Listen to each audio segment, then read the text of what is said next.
नमस्कार नमस्कार, स्वागत है आपका वापस से एक बार डीवीडी टॉक्स की इस नई पेशकश। बहुत दिनों के बाद हम लोग शूट कर रहे हैं और आज जैसा कि आप लोग देख पा रहे हैं कि हम दो ही लोग हैं, तीसरा बंदा है भी आएगा। एक्चुअली बहुत सारी अफवाहें बीच में मार्केट में आ गई। कुछ लोगों ने बोला डीवीडी टॉक्स बिक गया है, कुछ लोगों ने बोला डीवीडी टॉक्स ख़त्म हो गया है, कुछ लोग बोल रहे थे हमने गूगल को बेच दिया है अभी हमने, लेकिन ऐसा कुछ भी नहीं हुआ है। हालांकि ऑफ़र आया है हमारे पास, और कुछ लोग ये बोले कि डीवीडी टॉक में फूड भी पड़ गई है। फूड भी पड़ गई। तो एक्चुअली हुआ ये कि इलॉन मस्क की साइड से ऑफ़र आया है हमें, ये वो हमें ट्विटर एक्सक्लूसिव पॉडकास्ट बनाना चाह रहे थे, तो उसके लिए ठुकरा दिया ऑफर। हाँ, क्योंकि मात्र 25 बिलियन की पेशकश की गई थी। हमने कहा कि जब तक 1 बिलियन सब्सक्राइबर और 500 बिलियन वैल्यूएशन नहीं हो जाती तब तक हम नहीं बेचेंगे। तब तक हम आप ही के लिए कंटेंट बनाते हैं। तो उसी की बात, Twitter content, no Twitter exclusive content. तो उसी की बात करने के लिए हमारे दोस्त गए हैं इलॉन मस्क के पास। वो डील चल रही है। वो डील चल रही है, हम मना करने हैं।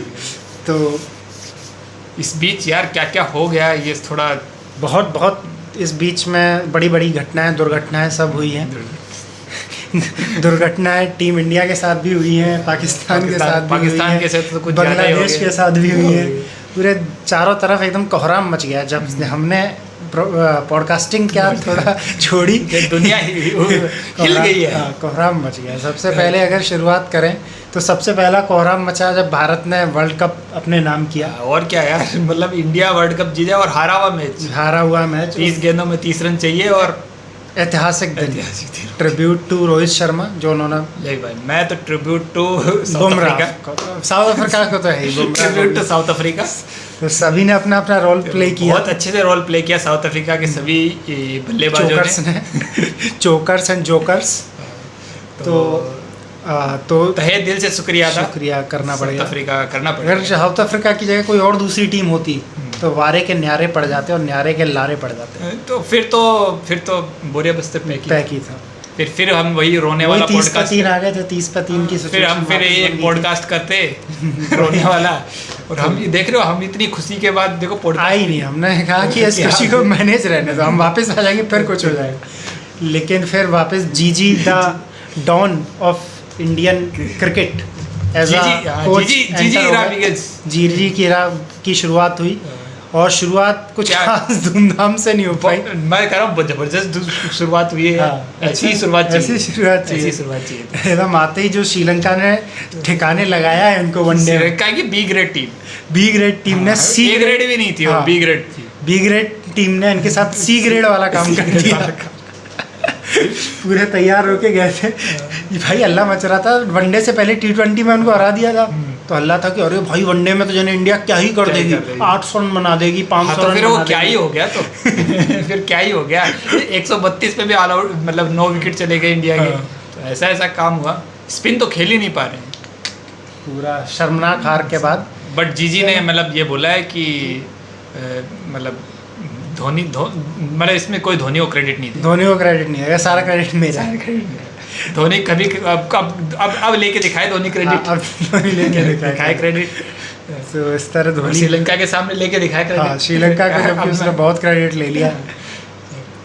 और इस बीच हमारे हार्दिक पांड्या ने अपना डाइवोर्स होने के बाद वापस रीअफेयर भी हो गया उनका, मतलब गृहस्थी उजड़ के वापस बस भी गई है। और फिर वापस ये भी खबर आ रही है कि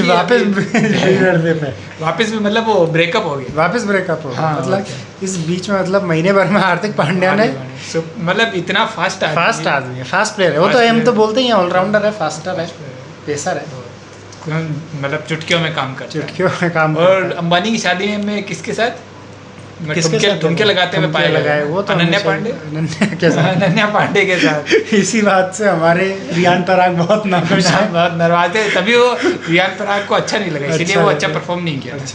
उसने मना कर दिया कि यार ये क्या बात हुई यार, ये क्या बात हुई, मतलब सारे काम आप ही कर लोगे। हाँ, तो कुछ हमें भी मिलना चाहिए। और इसी तरीके से शिखर धवन जो भारतीय क्रिकेट की रीढ़ की हड्डी रहे काफ़ी टाइम तक, उन्होंने अंतर्राष्ट्रीय क्रिकेट से संन्यास ले लिया। हाँ यार, ओडीआई में तो भाई शिखर ओडीआई का धवन का OG player lefty. ODI ICC tournament का हाँ, तो OG of the OGest of the OG player. कोई ऐसा टूर्नामेंट नहीं है मतलब ओडीआई का, जैसे सबसे पहले उसने चैंपियंस ट्रॉफी में अच्छा परफॉर्म किया, मतलब अच्छा हाईएस्ट रन गेटर, ठीक है। 2015 के वर्ल्ड कप में बहुत अच्छा किया, फिर से चैंपियंस ट्रॉफी में उसने बहुत अच्छा किया, फिर 19 के वर्ल्ड कप में जिस मैच में बाहर हुआ उसमें सेंचुरी मार के उसके बाद आउट हो गया, जैसे ही हो गया तुरंत एल लग गए।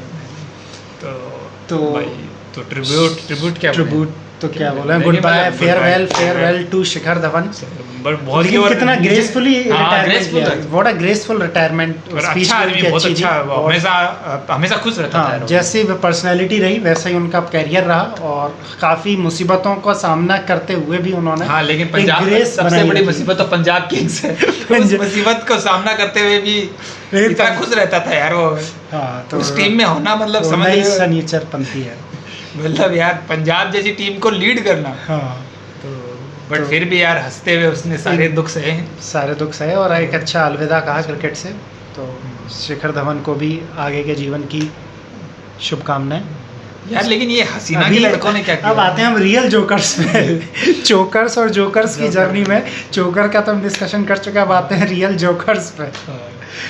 वो है पाकिस्तानी इस बार क्या है कि उन्होंने क्या किया इस बार, ऐसी बार क्या कसर नहीं छोड़ी। पहले सोचते कि छोटा फॉर्मेट है, ओडीआई में जिम्बाब्वे से हार गए, कोई नहीं हो जाए, यूएसए से हार गए, कोई नहीं हो जाए, ओडीआई में अफगानिस्तान से हार गए, कोई नहीं। तो उन्होंने बोला कि अब हम कुछ नया करेंगे, क्या कुछ फॉर्मेट चेंज करो, नया करेंगे, कुछ फॉर्मेट चेंज। कौन करेगा?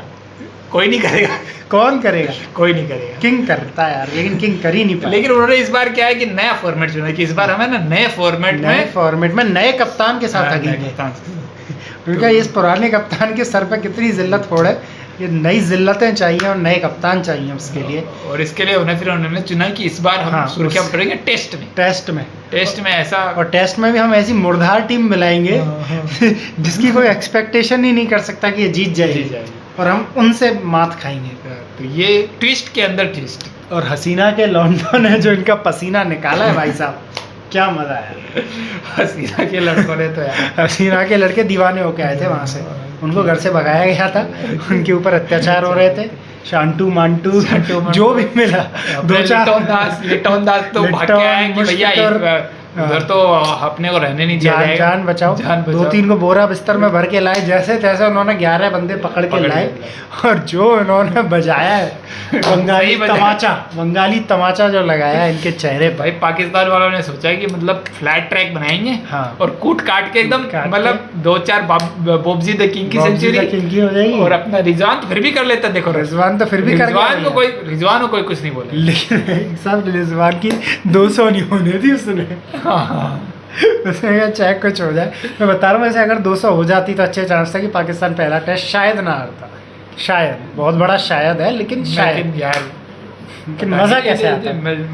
मजा क्या था, जीत के रन नहीं होते ना, वही तो, जीत के रन इनके होते नहीं, तो ऐसे हार में 171 का योगदान पहले मैच में दिया। बाकी कुछ भी हो, पाकिस्तान हगाओ, लेकिन बांग्लादेश अच्छा खेला, बांग्लादेश तो अच्छा खेला, पाकिस्तान हगा है यार। स्पेशल ट्रिब्यूट टू भाई, क्या नाम है उसका, मेहदी हसन मिराज भाई। हाँ, मेहदी हसन मिराज प्लेयर है यार भाई। बॉलिंग बैटिंग में सारा 70-80 रन बना के जा रहा है। ऐसी कंडीशन में यार इतना गुर्दा दिखाया उस बंदे ने यार, मतलब मेरे हिसाब से तो सबसे किलर प्लेयर अगर कोई इस टूर्नामेंट का रहा है तो मेहदी हसन मिराज रहा है।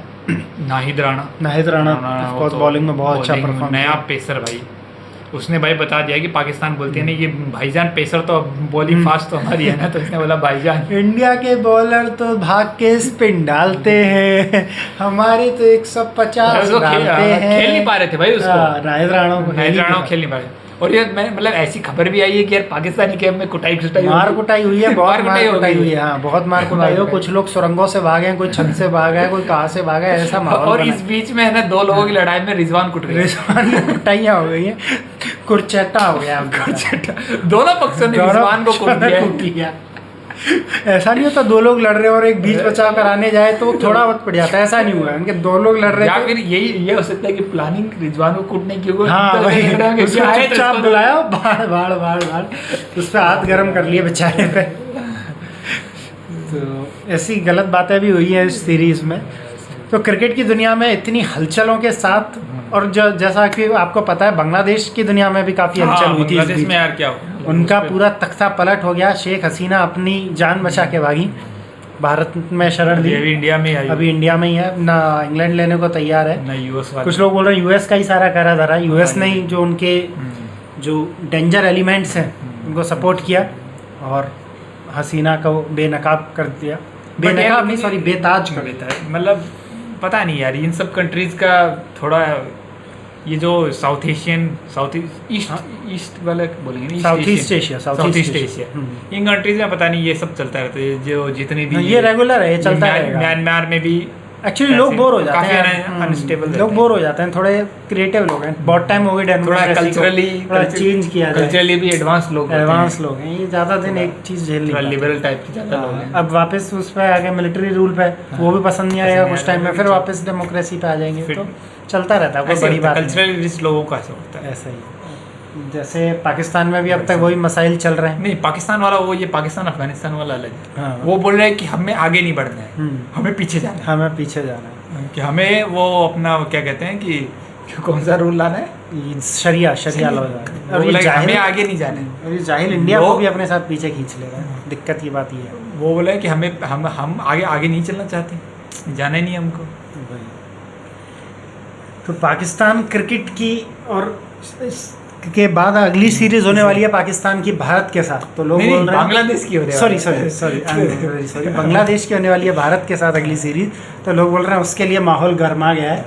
मेरे हिसाब से Mehdi Hasan Miraz will be player to watch in India also, Indian condition में भी वो इंडिया में कंडीशन क्या है कि स्पिन इंडिया देखो, जैसे पाकिस्तान तो फ्लैट ट्रैक बना, इंडिया बनाया में पहले दूसरे दिन से ही बोल रहे हैं स्पिन शुरू होने का, और इंडिया से स्पिन खेली नहीं जाती, ये भी है।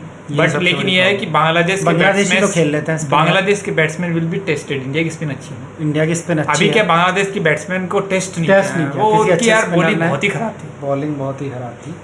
तो अब लेकिन ये बात सही कह रहे हैं कि लोगों ने यही बोल रहे हैं कि जो इंडियन वो बांग्लादेश वाली सीरीज की हाइप बढ़ाने के लिए पाकिस्तान को कूटा गया है कि तुम हमारे लिए सेक्रीफाइस हो जाओ। लेकिन भाई इंडिया को स्पिन अच्छी खेलनी पड़ेगी, इंडिया के पास कोई ऑप्शन नहीं है, जिस तरीके की स्पिन इंडिया खेल रहा है उस तरीके से तो ये काम बिल्कुल भी नहीं चलेगा। लास्ट 3-4 साल से तो मैं बोलूँगा बहुत खराब, बहुत इंडियन बैट्समैन का स्पिन में एवरेज देख लो यार, विराट कोहली, तुम्हारे चेतेश्वर पुजारा, अजिंक्य रहाणे, सिर्फ Rohit Sharma out of the class हैं, बाकी सब फेलियर्स और पिछली सीरीज में ये यशस्वी जायसवाल को ले लो, वो ठीक ठाक खेल गया, वरना तो मतलब वो अच्छा ही कर रहे थे, इंग्लैंड वाले स्पिनर भी अच्छे, हाँ अच्छा कर रहे थे भाई, इंग्लैंड से बड़ी मुश्किल से जीते हो आप पिचें बना के। और दिक्कत ये भी है कि उस समय नए लड़के भी थे, जैसे सरफराज ये अच्छा खेले, लेकिन अभी सरफराज को शायद मौका नहीं मिला, क्योंकि श्रेयस अय्यर, विराट कोहली वापस आ गए और बीकेएल भी आ गया है। बीकेएल को कैसे बिठा सकते हैं?